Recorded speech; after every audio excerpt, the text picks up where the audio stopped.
പത്തരമാറ്റിൻ്റെ വരാനിരിക്കുന്ന ഒരു അടിപൊളി എപ്പിസോഡിലേക്ക് എല്ലാവർക്കും സ്വാഗതം. അങ്ങനെ നമ്മളെ കിരണിനെ കാണാൻ വേണ്ടി നമ്മളെ നയനയും ആദർശം കൂടെ തീരുമാനിച്ചിട്ടുണ്ട്. കാര്യം വെച്ചാൽ ഈ വസ്തുവിൻ്റെ കാര്യത്തിൽ കുറച്ച് ഡൗട്ടൊക്കെ നമ്മളെ നയനയ്ക്ക് ഉള്ളതുകൊണ്ട് നയന ദേവയാനി അടുത്ത് പറയുന്നുണ്ട്, ഞാനും ആദർശേട്ടനും കൂടെ അതിൻ്റെ കാര്യങ്ങളെല്ലാം ക്ലിയർ ചെയ്ത് തരാമെന്നൊക്കെ ഇങ്ങനെ പറയുന്നുണ്ട് കേട്ടോ.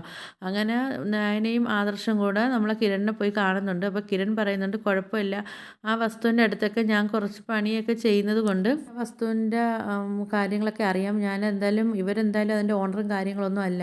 അതിൻ്റെ ഓണർ വേറെ ആരോ ആണ്. കാര്യം വെച്ചാൽ എൻ്റെ കൂട്ടുകാർ കുറച്ച് മുമ്പ് പറഞ്ഞിട്ടുണ്ടായിരുന്നു ആ വസ്തു പിന്നെ നമ്മൾ നോക്കിയിട്ടുണ്ട്, അത് വാങ്ങിക്കണമെന്നൊക്കെ ഉള്ളൊരിതിൽ ഞങ്ങളത് നോക്കിയതായിരുന്നു. അപ്പോൾ എന്തായാലും അതിൻ്റെ ഓണറും കാര്യങ്ങളും ഇവരൊന്നും അല്ല. അതെന്തായാലും നമുക്ക് കണ്ടുപിടിച്ചെടുത്തേ പറ്റത്തുള്ളൂ എന്നൊക്കെ ഇങ്ങനെ കിരൺ പറയുന്നുണ്ട് കേട്ടോ. അങ്ങനെ ആദർശ് പറയുന്നുണ്ട്, ഞാനും ആ സ്ഥലം ഞാൻ നോക്കിയതായിരുന്നു. ഞാൻ അവർ കൊടുത്തതിന് ഇരട്ടി പൈസ കൊടുക്കാമെന്നൊക്കെ പറഞ്ഞിട്ട് പോലും അവർ ആ വസ്തു തന്നിട്ടില്ല. അപ്പോഴാണോ ഇവർ ലക്ഷങ്ങൾ കൊടുത്ത് അവർ അഡ്വാൻസ് കൊടുത്തെന്നൊക്കെ പറയുന്നത്. എന്തായാലും ആ മാല മോഷ്ടിച്ചാണ് അവരെ കടങ്ങൾ തന്നെ ഓരോന്ന് തീർത്തത്. അപ്പോൾ പിന്നെ അവർ ഇത്രയും ലക്ഷങ്ങൾ അവരെവിടെ നിന്ന് കൊടുക്കാനാണെന്നൊക്കെ ഇങ്ങനെ ആദർശ് പറയും. കിരൺ പറയുന്നുണ്ട്, എന്തായാലും അതിൻ്റെ സത്യാവസ്ഥയെല്ലാം ഞാൻ നിങ്ങൾക്ക് കണ്ടെത്തി തരാമെന്നൊക്കെ പറഞ്ഞിട്ട് നമ്മളെ കിരണും അവിടുന്ന് പോകുന്നുണ്ട് കേട്ടോ. പിന്നെ കാണിക്കുന്നതെന്ന് പറഞ്ഞാൽ നമ്മളെ അനിയാണെങ്കിൽ നന്ദുവിനെ കാണാൻ വേണ്ടി പോലീസ് സ്റ്റേഷനിൽ പോകുന്നുണ്ട് കേട്ടോ. അങ്ങനെ പോകുന്ന സമയത്ത് ഒരു കോൺസ്റ്റബിൾ ആണെങ്കിൽ അനിയെ തടയുന്നുണ്ട് കേട്ടോ. തടഞ്ഞിട്ട് പറയുന്നുണ്ട്, പിന്നെ മാഡം പറഞ്ഞിട്ടുണ്ട് നീ വന്നു കഴിഞ്ഞാൽ നിന്നെ ഇങ്ങോട്ട് അകത്തോട്ട് കയറ്റി വിടില്ലെന്ന് പറയുമ്പോഴത്തേക്ക് അനി പറയും, എനിക്ക് എന്തായാലും നന്ദുവിനെ കണ്ടേ പറ്റത്തുള്ളെന്നും പറഞ്ഞിട്ട് അനി എന്തായാലും അകത്ത് കയറുന്നുണ്ട് കേട്ടോ. അപ്പോഴത്തേക്ക് നമ്മളെ നന്ദു ചോദിക്കും, നിന്നെ ആരാണ് അകത്തോട്ട് കയറ്റി വിട്ടേ, നിന്നെ കയറ്റി വിടില്ലെന്ന് ഞാൻ പറഞ്ഞിട്ടുണ്ടല്ലോ എന്ന് പറയും. ആ സമയത്ത് അനി പറയുന്നുണ്ട്, ഞാൻ നിന്നെ കാണാൻ വേണ്ടി വന്നതാണ്, നിൻ്റെ അടുത്ത് എനിക്കൊരു കാര്യം പറയാനുണ്ടെന്ന് പറയുമ്പോഴത്തേക്ക് നന്ദു പറയും, എന്താണെന്ന് വെച്ചാൽ പെട്ടെന്ന് പറഞ്ഞിട്ട് പോ, കാര്യം നീ ഇടയ്ക്കിടയ്ക്ക് ഇങ്ങനെ വരുമ്പോഴത്തേക്ക് ഇവിടെ എനിക്കതൊരു മോശം പേരായിരിക്കും, അവിടെ ഉള്ളവരെല്ലാവരും ഇതിങ്ങനെ ശ്രദ്ധിക്കുന്നതെന്നൊക്കെ പറയുമ്പോഴത്തേക്ക് അനി പറയും, എന്തായാലും നീ ചെയ്തത് എന്തായാലും ഒരു തെറ്റായിപ്പോയി. കാര്യം വെച്ചാൽ അനാമിക ആ മാല മോഷ്ടിച്ചപ്പം അവളെ പേർക്ക് നീ കേസ് എടുക്കണമായിരുന്നു, നീ എന്തിനാ അവളെ കേസ് എടുക്കാതെ വിട്ടേന്നൊക്കെ ചോദിക്കും കേട്ടോ.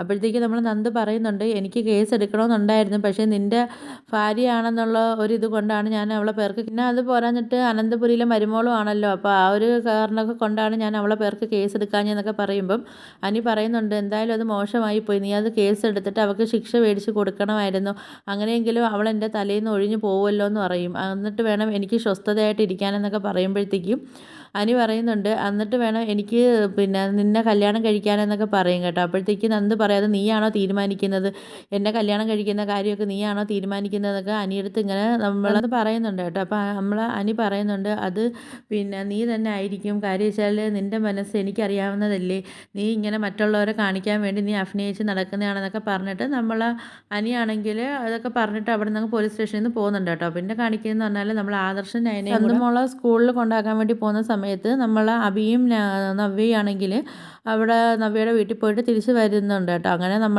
നയനയാണെങ്കിൽ കുഞ്ഞിനെ എടുത്തിട്ട് കൊഞ്ചിക്കുന്നുണ്ട്, പക്ഷേ അത് നവ്യയ്ക്ക് അത്ര അങ്ങോട്ട് ഇഷ്ടപ്പെടുന്നില്ല. പിന്നെന്താ ചെയ്യാനും, സ്വന്തം അനിയത്തിയല്ലേ എന്നും പറഞ്ഞിട്ട് നവ്യ ഒന്നും പറയുന്നില്ല. അങ്ങനെ നവ്യ മോനെ എന്നൊക്കെ വിളിച്ചിട്ട് കൊച്ചിനെ കൊഞ്ചിക്കുന്നുണ്ട് കേട്ടോ. അപ്പോഴത്തേക്കും ചന്തുമോൾ പറയുന്നുണ്ട്, അമ്മേ എനിക്കും കൂടെ ഒന്ന് വാവയെ കാണിച്ചു തരാൻ വേണ്ടി പറയുമ്പോഴത്തേക്ക് നവ്യ ആണെങ്കിൽ കുഞ്ഞിനെ വലിച്ചങ്ങ് മേടിച്ചിട്ട് നയനടുത്ത് ചോദിക്കും, നിൻ്റെ അടുത്ത് ഞാൻ പറഞ്ഞിട്ടില്ലേ ഇവിടെ എൻ്റെ കൊച്ചിനെ കാണിച്ചു കൊടുക്കുകയോ എൻ്റെ കുഞ്ഞിൻ്റെ പരിസരത്ത് പോലും ഇവൾ വരുന്നത് എനിക്ക് ഇഷ്ടമല്ലാതെ ഞാൻ പറഞ്ഞിട്ടില്ലേ, നിനക്കത് പറ്റത്തില്ലാന്നെങ്കിൽ നീ അത് പറയണം എന്നൊക്കെ പറയുക, നിനക്കതിന് പറ്റുമെങ്കിൽ മാത്രം നീ എൻ്റെ കുഞ്ഞിനെ എടുത്താൽ മതി, അല്ലെങ്കിൽ നീ കുഞ്ഞിനെ എടുക്കണ്ട എന്നൊക്കെ പറയുമ്പോഴത്തേക്ക് നയന ചോദിക്കുന്നുണ്ട്, എന്തിനാ ചേച്ചി ഒരു കുഞ്ഞിൻ്റെ അടുത്ത് ഇങ്ങനെയൊക്കെ പറയുന്നത്, അതും ഒരു കുഞ്ഞല്ലേ, ചേച്ചിക്കും ഉണ്ടല്ലോ ഒരു കുഞ്ഞ്, അതേ കണക്കുള്ളൊരു കുഞ്ഞ് തന്നെയല്ലേ, അതിനും മനസ്സ് വിഷമിക്കുകയും എടുക്കുകയൊക്കെ ചെയ്യത്തില്ലേ, എന്തിനാ അതിനെ ഇങ്ങനെ എപ്പോഴും വഴക്ക് പറയുന്നതെന്നൊക്കെ ഇങ്ങനെ ചോദിക്കുമ്പോഴത്തേക്കും നവ്യ പറയുന്നുണ്ട്, ഓ ഇത് തന്നെ എന്ത് മനസ്സ് പിന്നെ വിഷമിക്കാൻ, അത് അങ്ങനെ ജനിച്ചൊരു കുഞ്ഞല്ലേ, ആദർശേട്ടൻ കല്യാണത്തിന് മുമ്പ് ജനിച്ചൊരു കൊച്ചല്ലേ എന്നൊക്കെ ഇങ്ങനെ പറയുകയാണേ. ആ രീതിയിൽ ജനിച്ചൊരു കൊച്ചിന് എന്ത് വിഷമോ എന്നൊക്കെ ചോദിക്കുമ്പോൾ നയന പറയും, നിർത്തടാ,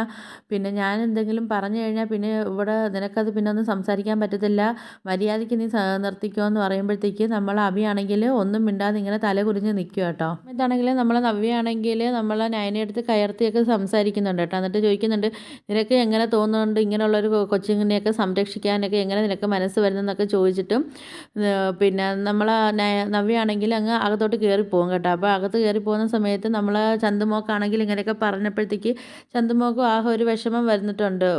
അങ്ങനെ ചന്തുമോളും ഇങ്ങനെ വിഷമിച്ച് നിൽക്കുക കേട്ടോ. അപ്പോൾ ഇത് കണ്ടിട്ട് നയനയ്ക്കും ആണെങ്കിൽ ഒരു വിഷമമൊക്കെ ആയിട്ട് നയന ഇങ്ങനെ നിൽക്കുക കേട്ടോ. അപ്പോൾ നിങ്ങൾക്ക് എൻ്റെ വീഡിയോസൊക്കെ ഇഷ്ടപ്പെടുകയാണെങ്കിൽ ഒന്ന് ലൈക്ക് ചെയ്ത് ഷെയർ ചെയ്ത് സബ്സ്ക്രൈബ് ചെയ്ത് കൂടുതലുള്ള ബെല്ലൈക്കൺ കൂടെ ഒന്ന് എനേബിൾ ചെയ്ത് ഒന്ന് സപ്പോർട്ട് ചെയ്യണേ.